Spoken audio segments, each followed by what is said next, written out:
संजय नाम का एक गरीब व्यक्ति था। उसका एक छोटा सा परिवार था जिसमें उसकी पत्नी और 2 बच्चे थे। संजय अपनी गरीबी और बदहाली से तंग आ चुका था क्योंकि उसका परिवार बहुत मुश्किलों और तंगहाली में जी रहा था। संजय एक मेहनती और ईमानदार इंसान था। वो अपने परिवार को इस स्थिति से निकालने के लिए बहुत पैसे कमाना चाहता था।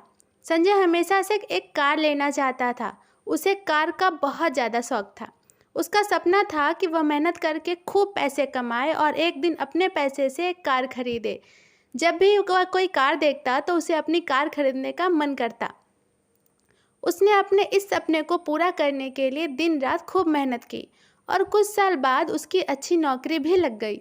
सब कुछ ठीक चल रहा था, मगर फिर भी उसे एक दुख सताता था कि उसके पास उसकी अपनी कार नहीं थी। धीरे धीरे उसने पैसे जोड़कर एक कार खरीद ही ली। कार खरीदने का उसका सपना अब पूरा हो चुका था और इससे वह बहुत खुश भी था। वह अपने कार को बहुत अच्छी तरह से देखभाल करता था और उसमें बैठकर शान से घूमता था। संजय अपनी कार के लिए इतना पागल हो चुका था कि वह उस पर एक खरोच भी नहीं लगने देता था। एक दिन संजय अपनी कार को रगड़ रगड़ के धो रहा था, यहाँ तक कि गाड़ी के टायरों को भी चमका रहा था। उस समय उसका 5 साल का बेटा रवि वहीं उसके पास खेल रहा था। बेटा भी अपने पिता के आगे पीछे घूम घूम कर कार को साफ होते देख रहा था।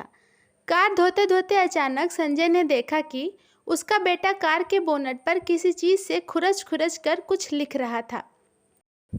यह देखते ही उसे अपने बेटे पर बहुत गुस्सा आया और वो अपने बेटे को पीटने लगा।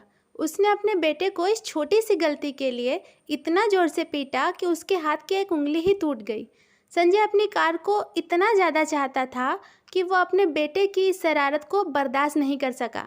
बाद में जब उसका गुस्सा कुछ कम हुआ तो उसने सोचा कि जाकर देखूं कि कार में कितनी खरोच लगी है। कार के पास जाकर देखने पर उसके होश ही उड़ गए। उसे खुद पर बहुत गुस्सा आ रहा था। वह फूट फूट कर रोने लगा। कार पर उसके बेटे ने खुरच कर लिखा था, पापा आई लव यू। संजय का बेटा संजय से बहुत प्यार करता था। वो तो बस अपने पिता के लिए अपना प्यार जाहिर करना चाहता था, पर उसे उसके प्यार के बदले उसके पिता से इतनी बड़ी सज़ा मिली। ये कहानी हमें यह सिखाती है कि किसी के बारे में कोई गलत राय रखने से पहले या गलत फैसला लेने से पहले हमें ये ज़रूर सोच लेना चाहिए कि उस व्यक्ति ने वह काम किस नीयत से किया है।